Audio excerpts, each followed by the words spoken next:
Você já imaginou descobrir que todos os seus amigos, e até quem você achava que podia confiar, planejaram sua morte? E se além disso, você ressurgisse mais forte, olhos brilhando com um poder que ninguém entende?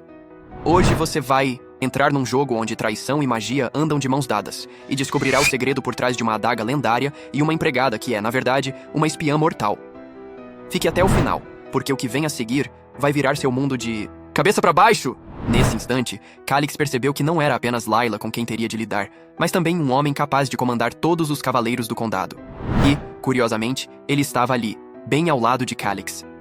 Russell, intrigado, perguntou de onde vinha tanto conhecimento que o jovem exibia. Calix deu de ombros, comentando que aprendera grande parte lendo antigos tratados, mas sabia que ninguém acreditaria numa explicação tão simples. Russell advertiu que confessar que tudo aquilo vinha de livros seria como assinar sua própria sentença de morte, já que ninguém toleraria verdades tão inusitadas. Percebendo que precisava de outro artifício, Calix voltou-se para Russell e perguntou se ele se lembrava da adaga que o jovem havia cravado em seu próprio peito. Russell confirmou, mas exigiu saber por que aquele assunto surgia. Calix explicou que a lâmina não era um objeto comum. Viera de sua mãe, passara de geração em geração e possuía rumores de poderes ocultos. Ainda que Russell duvidasse de uma relíquia tão rara, afinal todos saberiam de um artefato tão valioso. Calix admitiu que jamais imaginara que o segredo para desvendar certos conhecimentos seria literalmente perfurar o próprio coração. Ele ponderou por um momento, e então indagou se Russell já havia ouvido falar da lendária Adaga de Clear. Para sua surpresa, o conde respondeu que sim, mas acrescentou que havia algo mais. Queria saber se alguém além deles conhecia os segredos daquele tesouro. Calix garantiu que era o único. Em seguida, ele quis saber qual era a opinião de Russell sobre toda a história envolvendo Layla. Sobretudo os vazamentos que haviam exposto cada movimento do antigo Conde Kim, seu pai.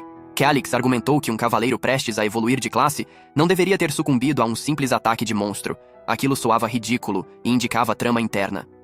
Russell ficou em silêncio por um instante, admitindo que o Lord estava, de fato, em busca de apoio. Mesmo assim, sua convicção como militar o impedia de envolver-se em política. Calix então explodiu em um questionamento. Por que meu pai teve de morrer? Quem se beneficiou com isso? Para ele, vingança não. Era apenas emoção, mas necessidade. Ele quis saber se Russell também não ansiava por justiça. Russell hesitou, consciente de que assumir tal aliança significaria abandonar 5 décadas de princípio militar, mas, ajoelhando-se, acabou jurando lealdade ao jovem. Satisfeito com aquela demonstração de poder e confiança, Calix o instruiu a levantar-se. Não havia sentido enaltecê-lo com juramentos quando, na verdade, precisavam agir. Em poucos minutos, voltaram a falar sobre a retaliação, o veneno, as traições, a conspiração, e estavam apenas no começo de sua vingança. Então, a cena mudou. Num grande salão, uma multidão cercava uma mesa interminável. Murmúrios surgiam sobre o príncipe Calix. Ele tentara suicidar-se com a morte lenta. Alguns afirmavam que, tendo consumido aquele veneno, sua morte era certa. Sem ele, a facção que representava perderia todo o peso político. A condessa, radiante com o fim anunciado de Calix, mal podia esconder a excitação. Era certo que o tal Grubbin assumiria o trono. Enquanto discutiam quem comandaria o condado até então, um jovem preparava-se nos bastidores, observando a movimentação, com um sorriso frio. Ele chamou por Russell, que prometeu acompanhá-lo até o fim. Armaduras reluziam, e os planos de guerra começavam a se formar. De repente, um estrondo na porta. Todos se calaram ao reconhecer a figura que adentrava o salão. Era Calix, vivo e imponente, com Russell logo atrás. A condessa, atônita, tentou disfarçar o susto, perguntando como ele sobrevivera. Calix sorriu e explicou que, apesar do veneno e das expectativas, seguia de pé. E havia descoberto muito mais do que podiam imaginar. Não faça acusações precipitadas, retrucou a duquesa fingindo calma. Mas Calix já a tinha exposto como assassina e exigiu que ela se responsabilizasse pelas próprias palavras. Antes que ela reagisse, aplausos ecoaram pela sala e Layla foi conduzida ao centro do salão. Enquanto todos perguntavam quem era aquela jovem, a duquesa murchou. Seu plano fora desmascarado. Layla, ajoelhada, ergueu a cabeça. Meu nome é Layla, anunciou com voz firme, um nome que fazia o sangue da nobreza gelar. Ela se apresentou como agente das sombras de operações especiais da família Kocharin, revelando que, há 5 anos, fingia ser uma simples empregada, de Estela para espionar cada movimento do condado. Os presentes reagiram em choque. Como poderia uma órfã, forjada em campos ocultos e treinada para operar sob falsas identidades, estar ali? Layla explicou que seu verdadeiro dever era coletar informações sobre finanças, viagens, alianças políticas e vassalos. Tudo para garantir que a usurpação do trono seguisse conforme o plano de sua senhora. Alguns questionaram a veracidade do depoimento, outros começaram a apontar evidências e conclusões. a intriga era muito maior do que meros boatos. E assim, naquele grande salão, a batalha política finalmente se tornou pública, com testemunhas, armas e segredos à mostra. O primeiro ato de uma guerra que, para Calix, só estava começando. Calix levantou o olhar para Layla e perguntou com firmeza se ela conhecia sua verdadeira identidade. Ela engoliu em seco e confirmou que sabia de tudo. Num rompante de fúria, que aquilo era uma conspiração absurda. Afinal, Layla trabalhava ali há 5 anos. Como poderia ser uma espiã tão bem oculta? Os nobres ao redor entraram em tumulto, questionando quem acreditaria nas palavras de uma simples serva. Então Calix se voltou para Russell e exigiu uma posição clara do conde. Russell, erguendo o queixo, declarou que Layla não era mera criada, mas uma agente das sombras da família Kocharin, capturada em flagrante.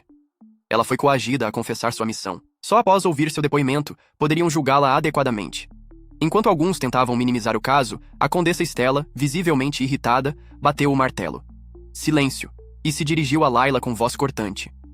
Qual era sua missão nos corredores do castelo? Layla, mantendo a postura, respondeu que havia sido incumbida de reunir informações sigilosas, receitas e despesas do condado de Tiquim, cronogramas de viagem do antigo conde Kim e os destinos para os quais ele se deslocava, além de monitorar os movimentos de aliados políticos e vassalos. Calix então se aproximou implacável. E qual foi sua última tarefa?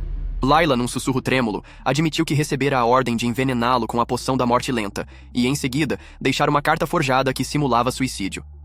Ela revelou que conseguiu aplicar o veneno com sucesso, mas ao retornar para plantar a nota, fora surpreendida por Russell. A condessa Stella, enfurecida, gritou para que a prendessem ali mesmo. Os cavaleiros avançaram e imobilizaram Layla, que implorava por provas. Calix, porém, sorriu friamente e chamou Russell. O conde ergueu um pergaminho encantado. O registro da terra, capaz de revelar intenções sombrias. Aquela evidência era incontestável. A traição tinha autor. Num instante, um destacamento de cavaleiros adentrou o salão e posicionou-se firmemente atrás de cada nobre. Já não havia como conter a verdade. A condessa tentou argumentar, mas foi silenciada pelos clangores das armas e pelos olhares decididos dos guerreiros. Calix voltou-se para Russell e perguntou qual seria a punição para quem ousasse assassinar um membro da própria casa. Enforcamento, respondeu o conde sem hesitar. A condessa protestou, alegando que Layla não tinha laços sanguíneos com eles, mas Calix lançou um olhar cortante à espiã. Você era minha mãe de criação. Naquele instante, Stella, ainda caída, ergueu os olhos marejados e implorou a Calix.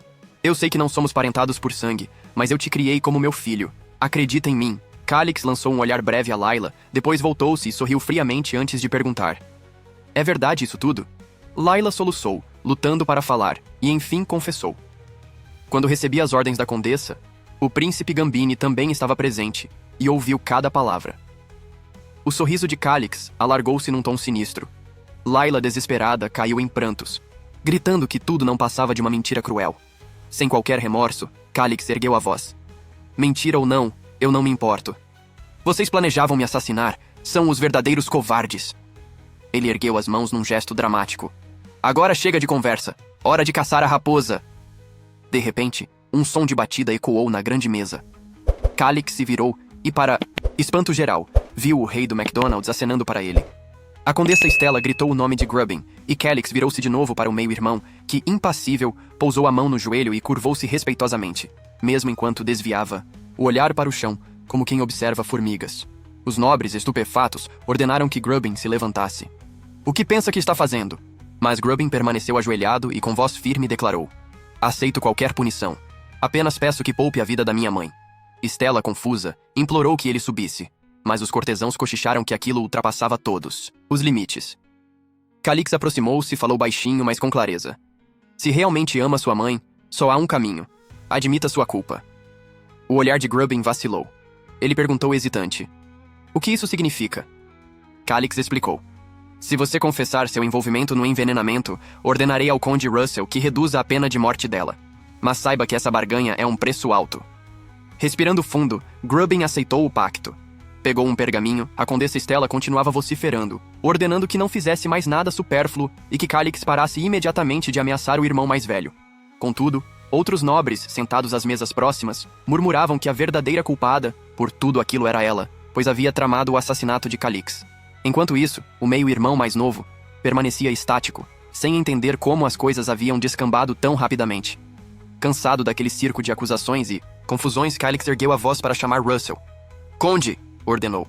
Mandei que se posicionassem esses cavaleiros. Os guardas alinhados no canto assentiram e avançaram em direção à Condessa Stella, enquanto ela tentava em vão gritar que soubessem ao menos quem ela era. Grubbin, por sua vez, só conseguia enxergar a mãe ensanguentada no chão. Seu rosto se fechou numa expressão de angústia. Calix voltou-se para o irmão e declarou: "Quero saber agora. Você desaparecerá, assumindo a culpa pelo crime de tentativa de envenenamento?" Apesar de atordoado, o garoto de estatura mais robusta ergueu o queixo com coragem e admitiu com voz trêmula que sim, ele assumia a responsabilidade. Calix não se mostrou surpreso. Sabia que, dadas as circunstâncias, era a melhor saída para Grubbin. "Sabe de uma coisa?" continuou Calix, impressionado com a precisão dos cálculos do irmão. "Já que você decidiu confessar, o pergaminho que mancharia a honra desta família ficará em sigilo. Como seu depoimento veio antes da revelação oficial dos arquivos, sua pena será reduzida. E para provar que não causará mais danos, você deve selar sua mana." Grubbin gelou. Naquele reino rigidamente dividido entre nobres, cavaleiros, plebeus e escravos, mana era poder e identidade. Ter a mana selada era quase uma punição social definitiva. Desesperado, ele olhou para Stella, caída e sem respostas, perguntando-se o que faria se recusasse. Pois, se a mana dele fosse exposta, sua mãe seria enforcada. Stella implorou que o filho não aceitasse tal destino, mas sabia que seu próprio lamento não adiantaria nada diante das regras cruéis dos nobres. Respirando com dificuldade, Grubbin ergueu-se, encarou Calix e assumiu o compromisso. Russell confirmou: "Está garantido." Com mãos trêmulas, Grubbin pegou um pergaminho, mordeu uma ponta e pressionou contra o peito. Um círculo dourado cintilou em sua barriga, marcando o selo que drenaria sua energia. Stella entrou em desespero, chorando que nem um grande mestre conseguiria desfazer aquele feitiço. Seu futuro estava em jogo. Grubbin, porém, manteve-se firme enquanto o selo rasgava o pergaminho e a mana, primeiramente pulsante, foi esvaindo-se até desaparecer por completo. Todos no salão testemunharam o fim de seu poder mágico. Ao ver o filho ali ainda de pé, Stella soluçou entre lágrimas, dizendo que agora tudo estava perdido. Ela se sentia traída pelo próprio sangue. Afinal, Grubbin era seu filho biológico, mas tão inexperiente. Grubbin, tentando confortá-la, sorriu e disse: "Não chore, mãe. Eu sempre quis ser artista, não mártir." Stella, com o rosto contorcido de dor, agarrou o corrimão e jurou amaldiçoar todas as gerações da família de Calix. Mas Calix, sereno, sabia que nada poderia mais afetar o irmão. O limite de seu poder agora repousava apenas na força. Delilah Grubbin, então, fez um gesto terno, acariciando o rosto da mãe, perguntando se ela estava bem. Calix, observando a cena, sentiu um súbito desconforto. Aquilo era apenas um jogo, e ele não podia se permitir piedade. Russell, ao seu lado, parecia confuso com sua aparência inabalável. Percebendo que não havia retorno, Calix virou-se para Russell e comentou que era hora de cuidar dos outros assuntos pendentes. Avisaram-no de que Stella e Grubbin, agora Lady Stella e Príncipe Gambini, seriam confinados em um anexo sem qualquer contato externo. Enquanto mãe e filho eram conduzidos pela porta, Calix se aproximou do tesoureiro e anunciou: "Você será investigado por vazar documentos sigilosos. Perderá seu cargo e será detido." O velho tentou desculpas, mas um soldado, por ordem de Russell, desferiu-lhe um golpe no estômago. Calix, levemente constrangido por todo o tumulto, mas satisfeito com o desfecho, observou os demais nobres, que tremiam ao notar que Russell o apoiava, e consequentemente todos os cavaleiros alinhados com o príncipe. Com um brilho azul refletindo na armadura, Calix acessou seu sistema mental e, com um sorriso frio, declarou: "A hora de usar mais um pouco dos meus talentos chegou." Naquele instante, janelas de comando apareceram diante de cada nobre, deixando claro que qualquer facção oposta seria eliminada sem piedade. E assim, o condado de Tiquim ficou definitivamente sob o controle absoluto do príncipe Calix. Russell aproximou-se de Garrod, encarando-o com frieza, e anunciou em voz alta: "Você está suspenso de todas as suas funções imediatamente." Garrod, o fiel servidor de cadeira de rodas, apenas acenou com resignação. Ele sabia que não havia escolha se não aceitar a decisão real. Enquanto isso, os demais oficiais no salão tremiam, receosos de serem os próximos a perderem seus postos. De repente, um homem encostado numa mesa ao canto se levantou, pedindo desculpas com a voz embargada. "Príncipe Calix, eu falhei ao não perceber a conspiração.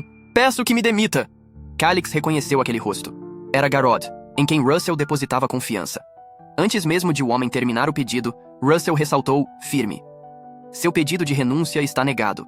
Neste condado, quem quer trabalhar, trabalha. E quem não quer, vai trabalhar de qualquer forma." Então trouxeram uma extensa lista de oficiais implicados na trama. Russell designou Garrod como responsável por remover cada um deles do serviço. Calix se aproximou e, apontando para os nomes, declarou: "Somente 4 membros do Tesouro ficarão de fora da investigação. Todos os outros serão afastados." Garo sugeriu cautela. Talvez devêssemos poupar aqueles cujas infrações foram pequenas, para não comprometer processos essenciais. Calix franziu a testa e questionou. Você acha que temos de deixar criminosos em seus cargos só para manter a rotina? E se me perdoarmos, não verão isso como fraqueza?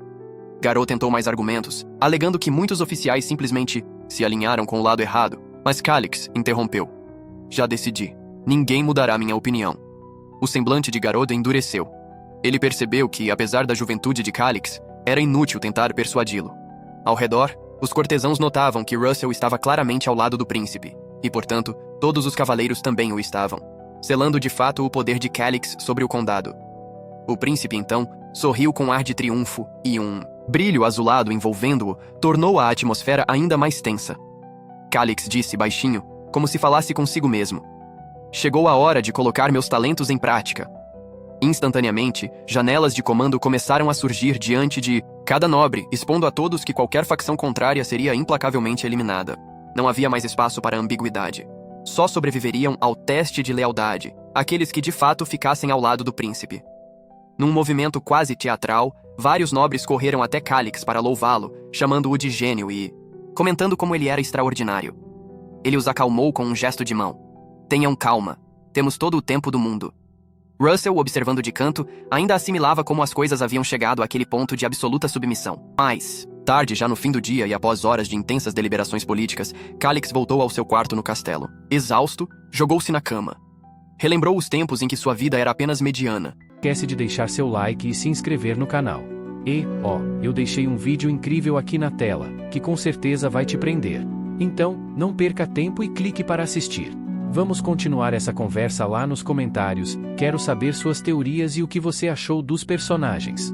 Valeu por assistirem e até a próxima aventura.